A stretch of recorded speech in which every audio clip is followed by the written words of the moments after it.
Every writer wants to feel successful, but sometimes we are just stuck or uninspired. And even when things are going well, we can feel baffled when our big wins aren't more, well, successful. This week, I'll explore these struggles alongside my guest, Akashic Records Master Teacher Amy Robeson. Join us as we bust some of the myths around success, talk about the secrets to raising your vibration, and explore some out of the box ways you can awaken the powerful writing voice within you. If you need a creative pick me up or you're just looking for some fresh ideas to take your writing to the next level, this episode is for you. Grab your notebook, open your heart, and get ready to be transformed.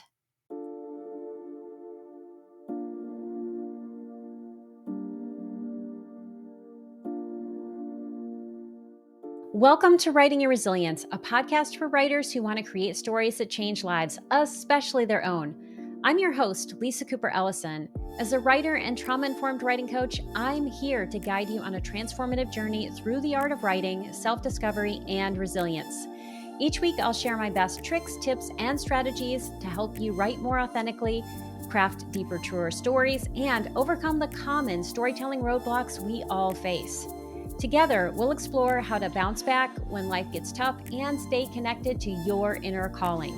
So grab your pen, your notebook, and an open heart. It's time to do the work that changes the world, one story at a time. Hi, I'm Lisa Cooper Ellison, and I am excited to invite you to join me on March 5th for my course, Memoir Backstory. If you're a memoirist, you know that backstory is a crucial part of your memoir, but it can be so tricky to figure out how much to include and how to weave it in without overwhelming your story. In this webinar hosted by Jane Friedman, you'll discover what to keep, what to cut, and what to repurpose so that you can write a captivating story while also working on your author platform. Best of all, this webinar is only $25. To register, go to janefriedman.com/memoir backstory with Lisa Cooper Ellison or click on the link in the show notes. I look forward to seeing you on March 5th. Well, hello, Amy. Welcome to the podcast. Thanks for having me. I'm so excited to be here with you.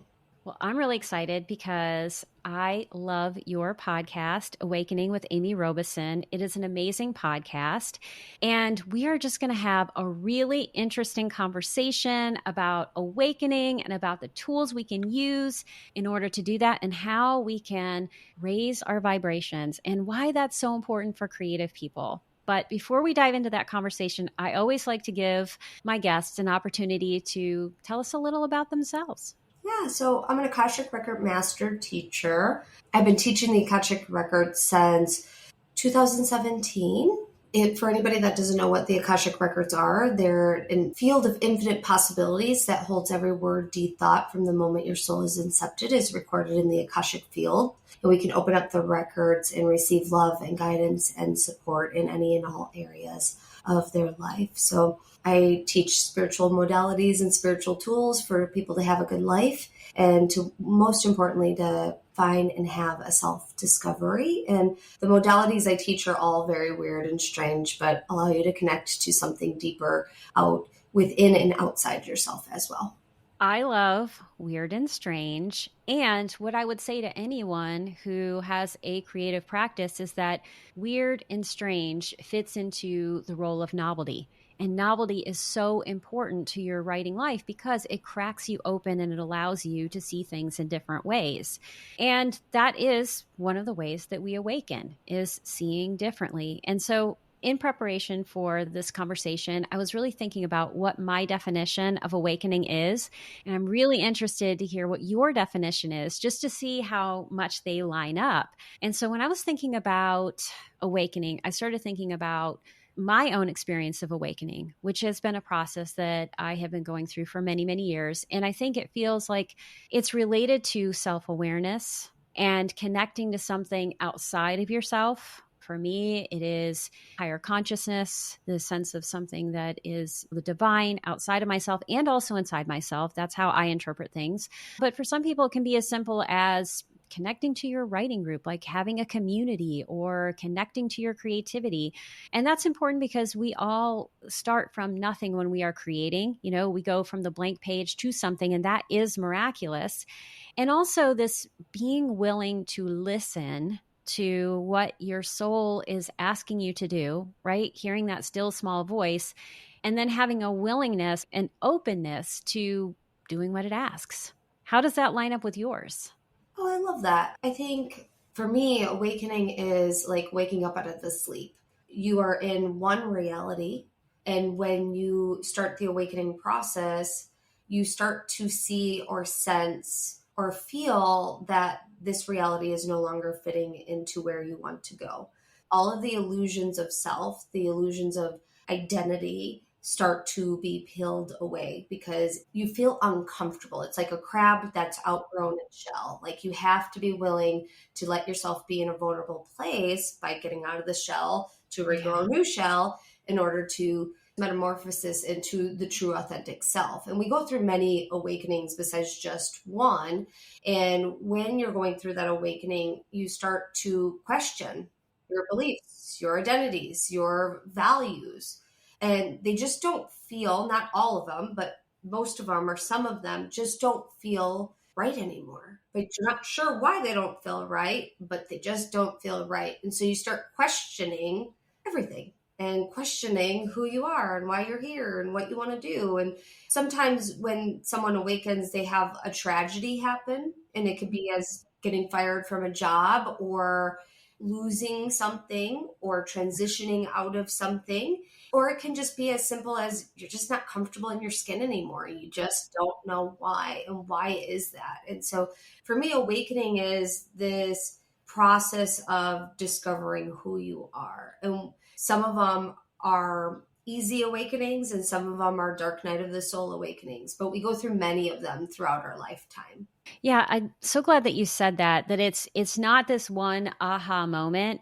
It is a process that continues and changes over time. You know, there are these layers of awakening we go through, or periods of awakening. And I don't know if this has been your experience, but it's certainly been my experience, is that there have been times where awakening happens and then it's almost like the awakening is integrating inside me. You know, it's like big change happens, discomfort, reorganization of who I am, all of that questioning that you just talked about. Then it's like there's a lull and I'm like, okay, life is good again, or, you know, it's easy, or I'm in the flow. And then, oh, there we go. Here, another Off to the opportunity. races. Yes.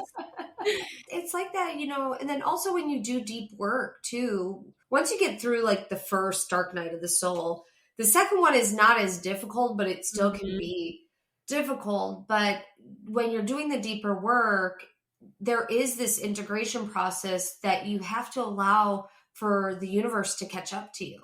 Yes. Because just because you reorganize doesn't mean everything can reorganize like that. Hmm. Everything in your reality has to kind of shift, sometimes crumble, sometimes fall away, sometimes be invited in. And then life just ends up changing. And it can change in a short period of time, but in that time period, it can feel like it's taking forever. And we don't want it to take forever. We want instant gratification. And it's just not how it works. But I know, like, I've done some really deep work in 2024, and I was doing some really deep work on my business and on myself. And I'm like, I'm just ready for it to just change. Like, come on. But I know that there's all these things that I have to do and I want to do in order to make the shifts be on the outside and not just on the inside of how I Yes. worked on it.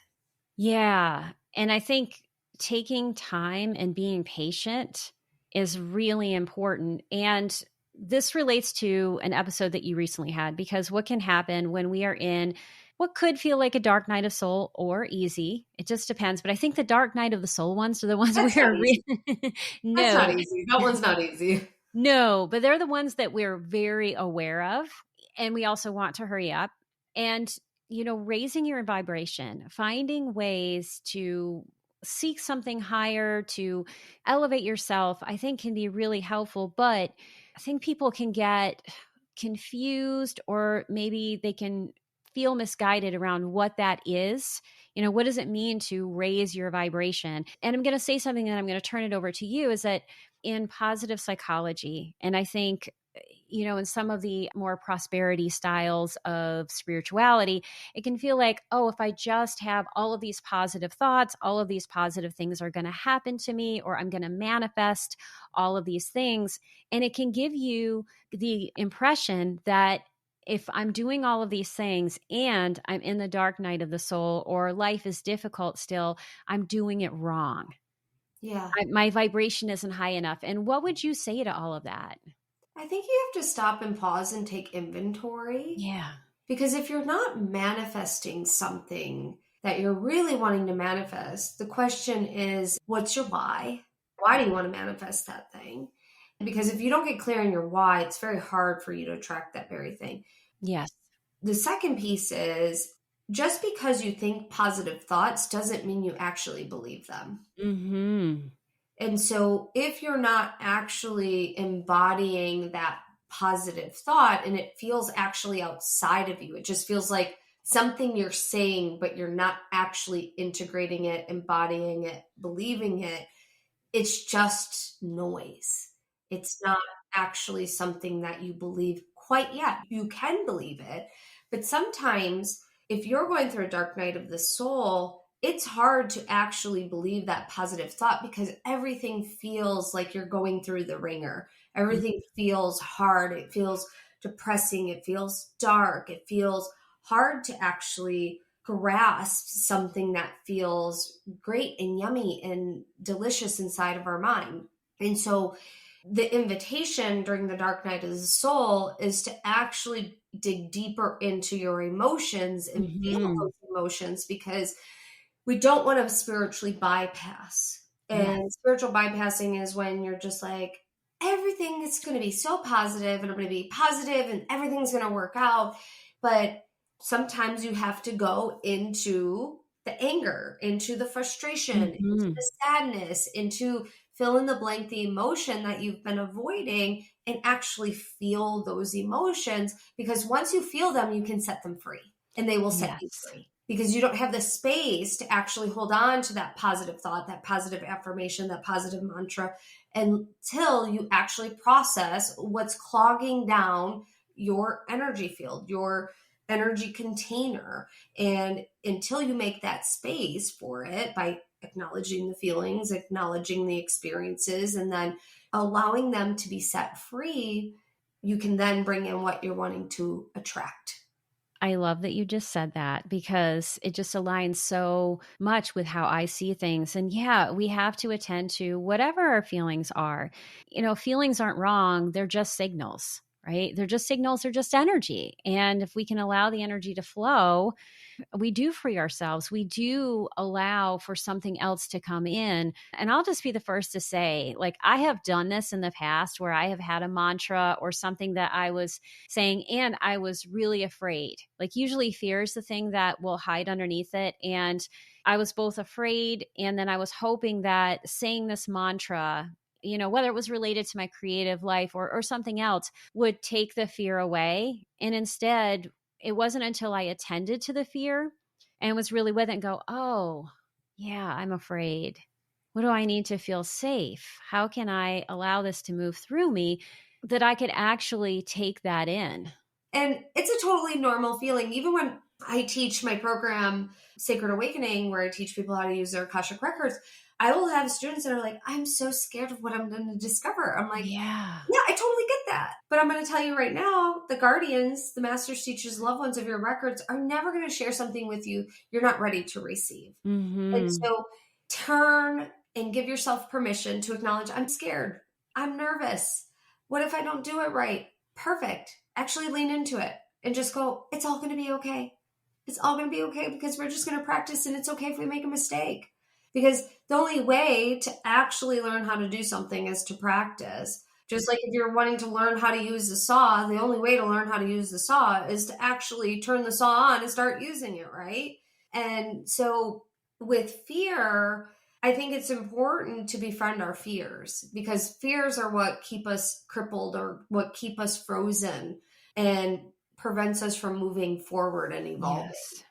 Absolutely. And one of the things that I have found people are most afraid of is becoming their most powerful and authentic self Oh, for and sure. being successful. Yeah, absolutely. If I become successful, fill in the blank.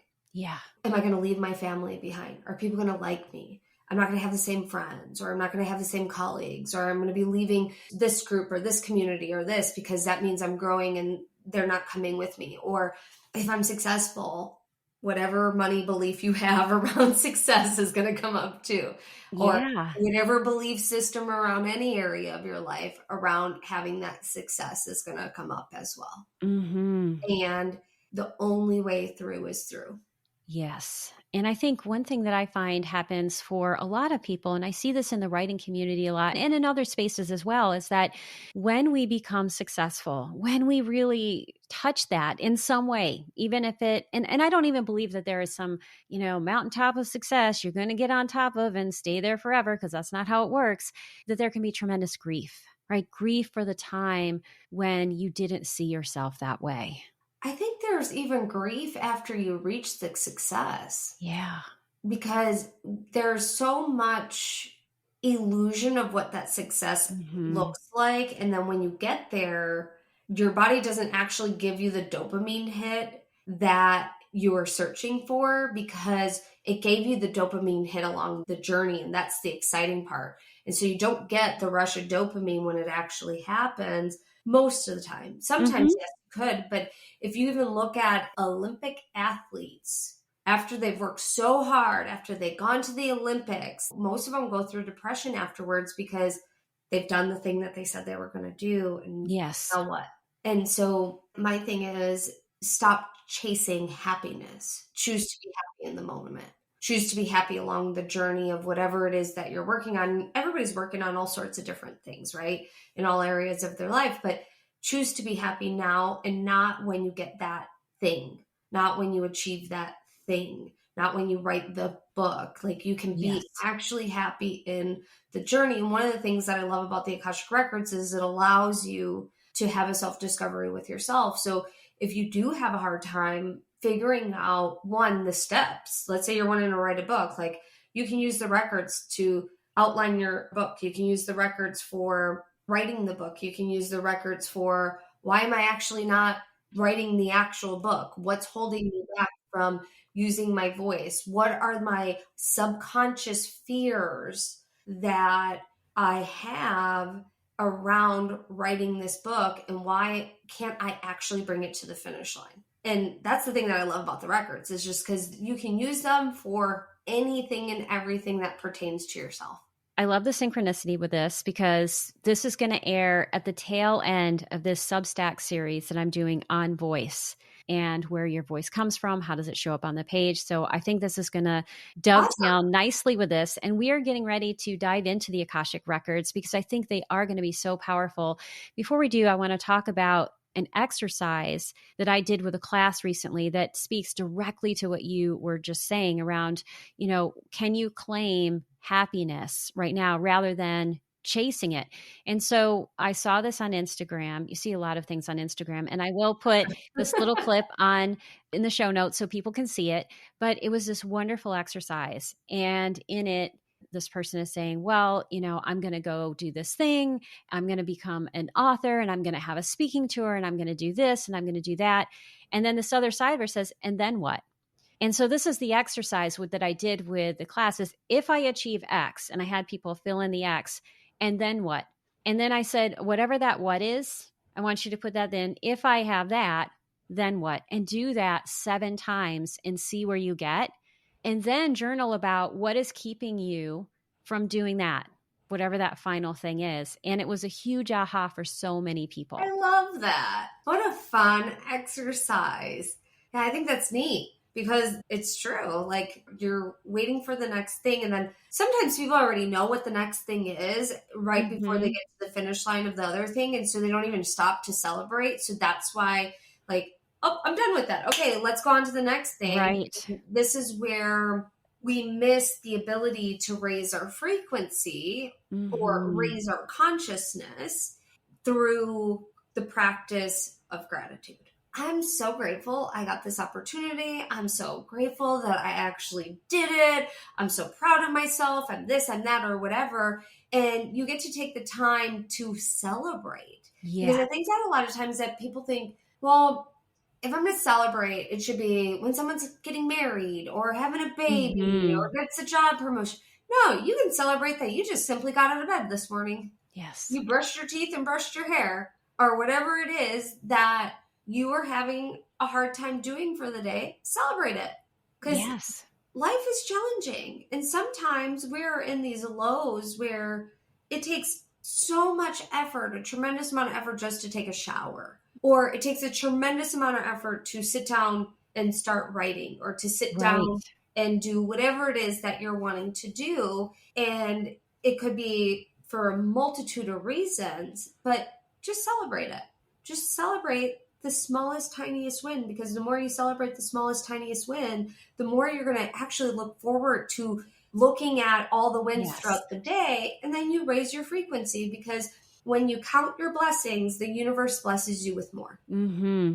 Absolutely.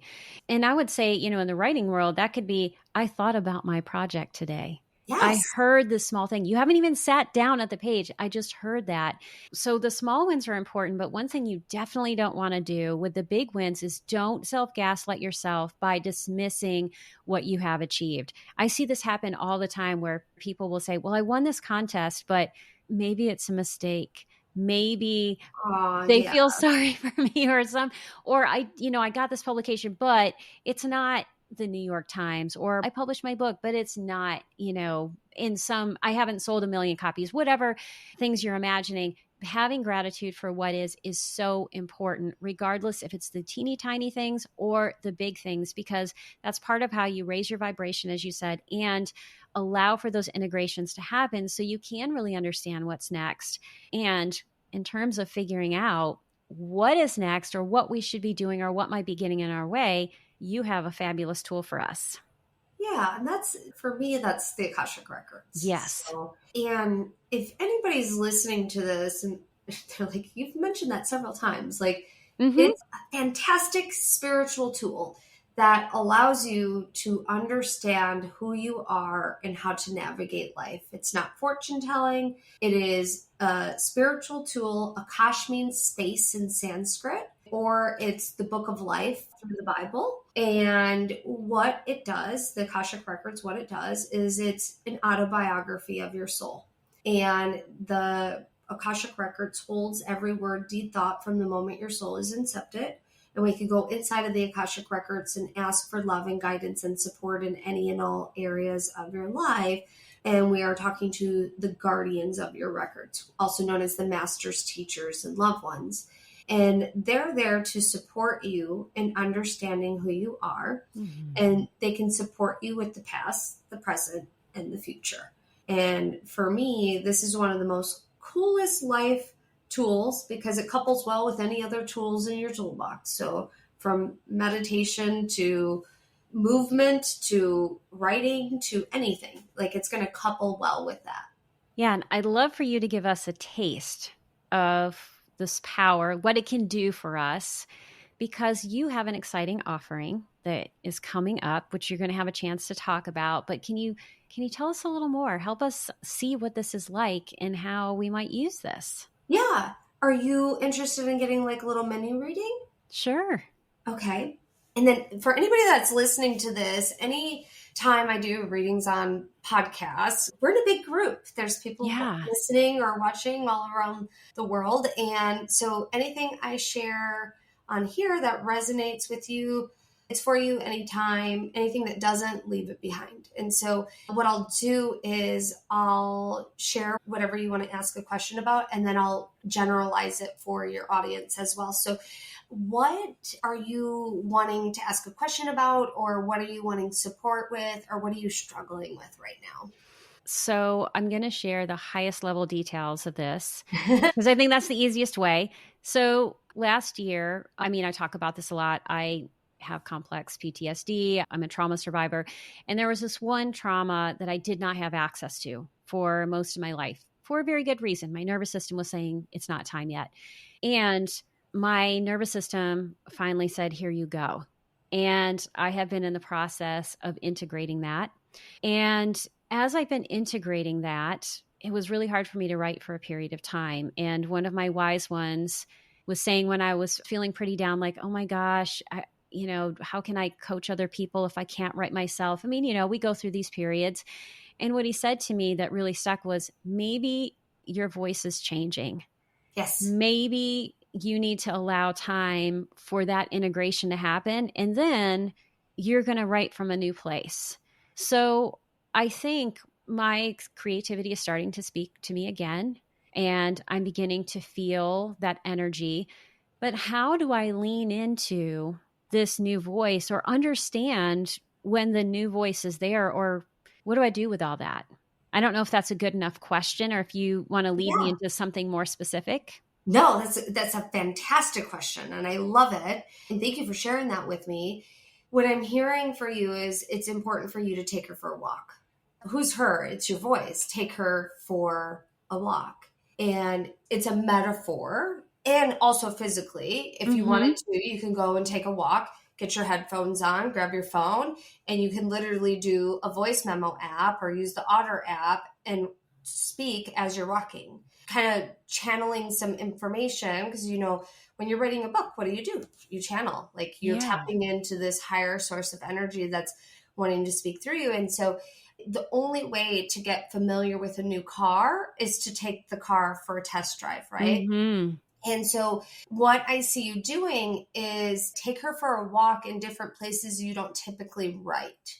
Mm. So if you have, your writing space that you normally write, go into a different space. Because what's going to end up happening is your space that you typically write is going to start changing to match your new vibration and frequency Mm-hmm. of where your voice is heading.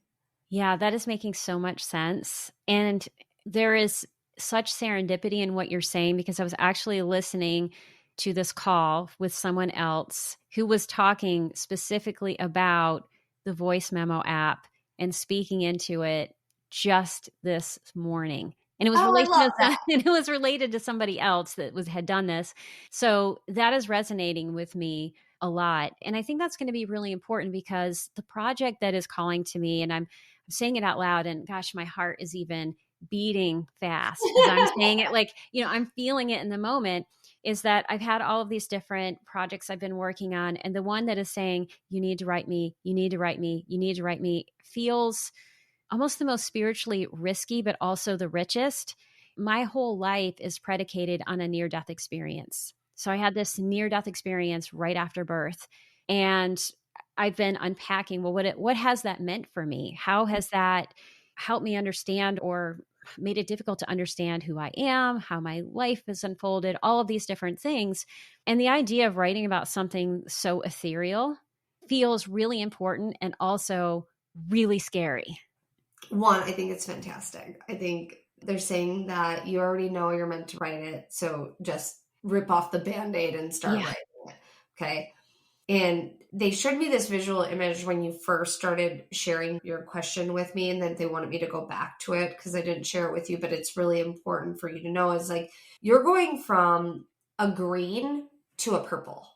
If we think about the chakras, you're writing from your heart, which is great. You always want to write from your heart, but you Mm-hmm. can also bring spirit into heart. Yeah. And what you're moving into is bringing spirit into heart. Mm-hmm. Does that make sense? It makes total sense because some of the writing that I've done thus far, I've written in the past, I would say week and a half, 3 dirty drafts of chapters. And then there's this chapter that I have to write now where I'm like, oh, I have to go into this? Really? Oh, okay. But the tone of everything is different.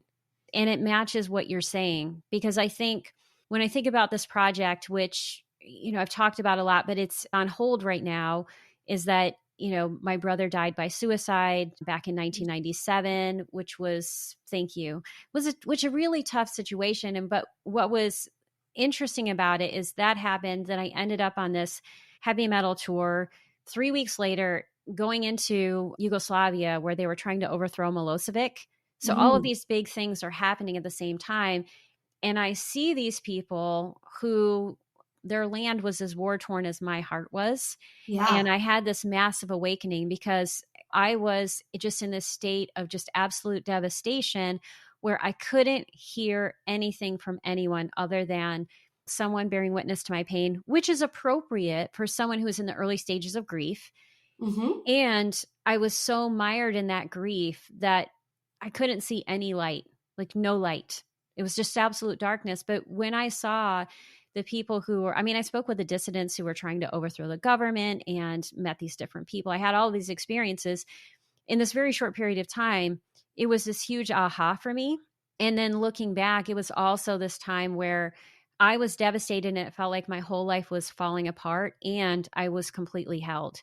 Like I got everything I needed. I couldn't see it at the time. Like that's the great thing about writing is you can see these things in retrospect, but that manuscript has a lot of darkness and a lot of the heartache in it. Like it was written very much from my heart. And this new work, I don't know how to describe it, but purple feels right. Yeah, I love it. And, grief is such a complicated thing. Mhm. And I love that you went on tour and you got to experience something that allowed you to process your grief in a different way. Yeah. It brought you to the next stages of grief, right?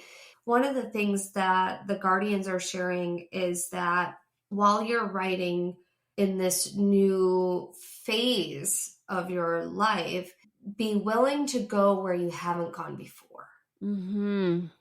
And they're saying that that's why they wanted me to come back to your writing space is going to change because it will help bring forward this new type of writing style because it Mhm. feels different. Like when you paint a room and you like the room before, but you're like, oh, I really want to paint the room. And all of a sudden you get some new paint color up on the walls and you're like, oh, it just feels so different in here. It feels good. Yeah. Or maybe it doesn't feel good because it didn't turn out to be the right color paint, right? But regardless, Mhm. it feels different. Yes. Good or bad, it feels different. And they're saying that your space, it needs an energetic overhaul to match your new frequency.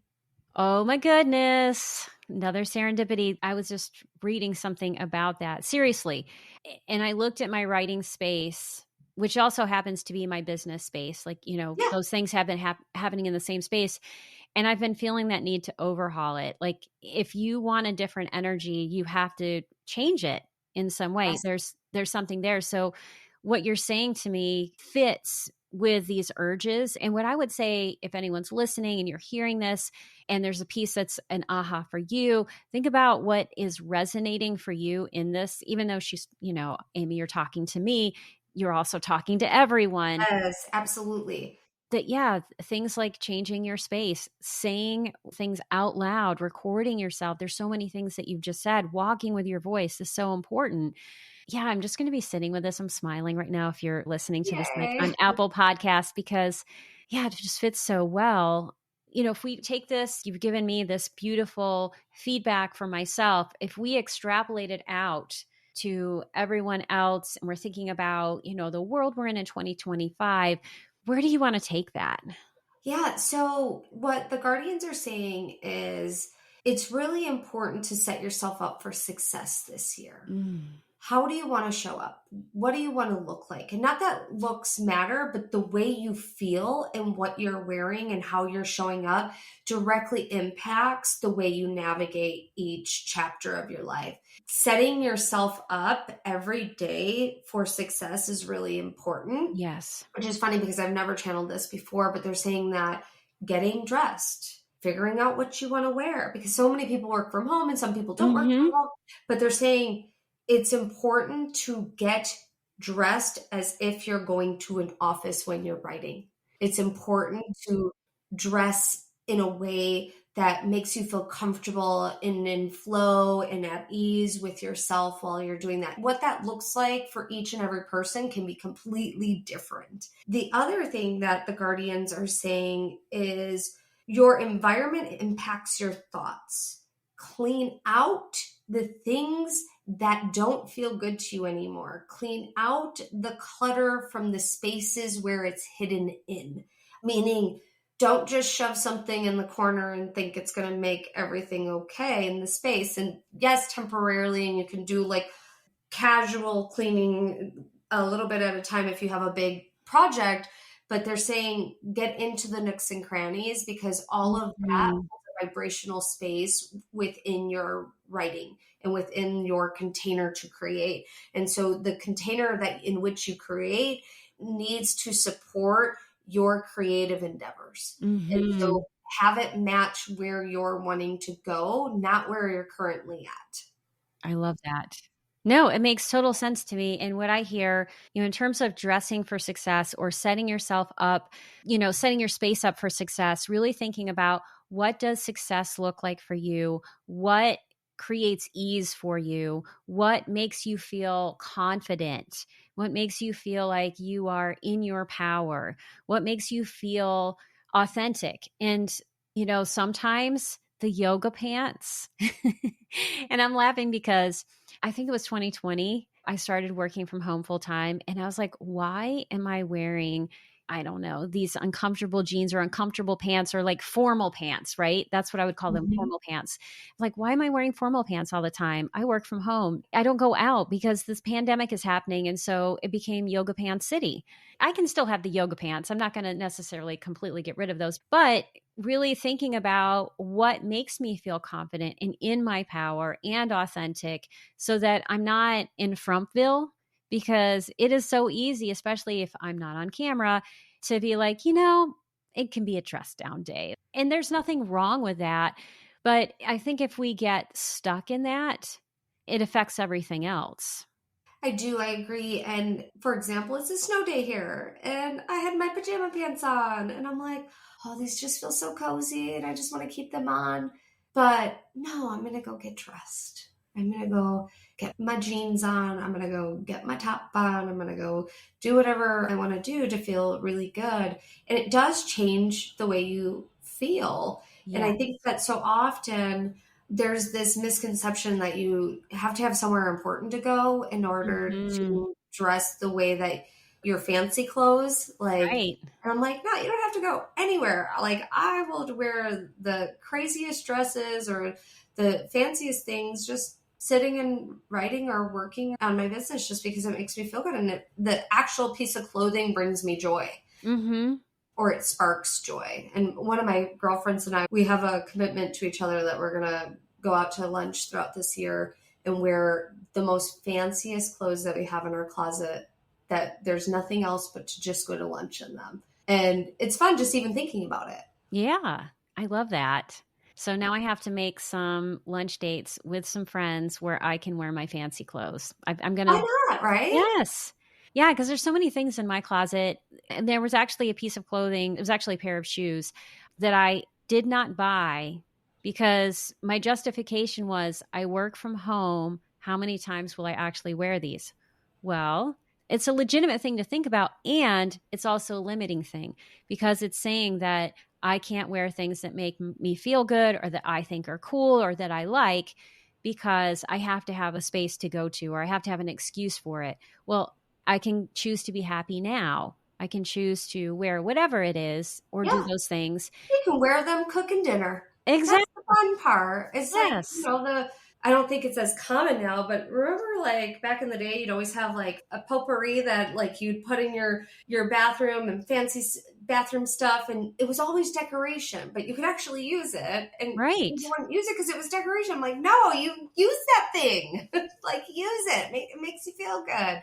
But in regards to like fancy shoes, just wear them. Just wear them Yeah. while you're writing. The nice thing is they won't hurt your feet because Right. you're sitting. Exactly.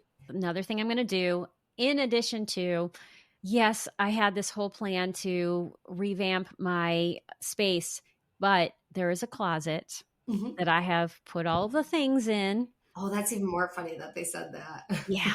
Yeah. There's the closet. I'm sure other people listening have the closet or the space. Everybody has one little space, Yeah. if not more. And doing this work, even though it might not feel like writing, it is actually enhancing your writing life to set up your space for success because it sets up your mind for success. And when your mind is set up for success, you are more open and you feel an experience of flow and ease in your process. Well, if people want to learn more about the Akashic Records, you've already given us so much. I feel like I've gotten 1,000 wins. So thank you, Amy. But I want everyone else to be able to explore this in whatever ways they like. Tell us what you have coming up. I do a 10-day, it's absolutely free, a 10-day event. It's online, it's virtual. It's called the Soul Evolution Masterclass Series Extravaganza. And the reason why it's an extravaganza is because we go Monday through Friday for 2 weeks and we go into the Akashic Records. We work with the ancestors. We clear money blocks. We clear abundance blocks. So bringing in more abundance. We talk about ways to manifest with the Akashic Records and why you might be not manifesting, even if you're doing all the things that you're supposed to be doing, and why that occurs. And then we do a lot of different types of healings and group beings inside of the Akashic Records as well. So if anybody's interested in that, you can go to theamyrobeson.com/masterclass, and that's TheamyRobeson.com/masterclass. And it's really fun. We always have tons of people that come. And if you can't join the live, you can catch the replays. I love that. And if you missed it or you didn't write it down fast enough, it's going to be in the show notes, just an easy click away. What are some other ways that people can connect with you if they want to see what you're doing online or they want to listen to your podcast, which is absolutely fabulous? Yeah, so everything's on my website, even our podcast episodes. So it's theamyrobeson.com. Make sure you put the in there, the THE. You can also check out my podcast. It's on all the streaming platforms for podcasts. It's Awakening with Amy Robeson. We also have a YouTube channel that we put all the podcast episodes on there. Then we usually have one live show a week, or plus we have like other free gifts. We always have something going on for everybody that's wanting to either learn more about the Akashic Records or other modalities that I teach, and just basically have community, because that's the most important thing, is just having community of like-minded people that want to learn and grow and evolve. Absolutely. And Awakening with Amy Robeson, also you do some live podcast episodes. I know that as well on YouTube. And Yes. So we'll make sure that people have access to connecting with all of the things you're doing, because if you have a question for Amy, you might be able to ask that during one of her live episodes. Yeah, we do it once a week. And if you go to theamyrobeson.com/free, that usually will tell you when our next live is. Once a week, we have the regular show that just gets aired. So we have 2 episodes a week. And then if we have any other master classes that are going on, there's always something going on. Well, this has been an absolutely fabulous conversation. Thank you so much, Amy, for being part of my podcast experience and community. And how would you like to end for today? Well, thank you so much for having me on. This was a lot of fun. And I can share one more little message that the Guardians want to share, if that's something you're interested in. Yeah, absolutely. Sure. The Guardians are saying that don't let overwhelm stop you from progress. 1% progress makes a world of a difference each and every day. So even if it's just moving one book out of your closet, maybe it got thrown in there for whatever reason, or if it's just thinking about the thing that you really want to do and writing it down. 1% progress is better than doing nothing. And don't let overwhelm stop you.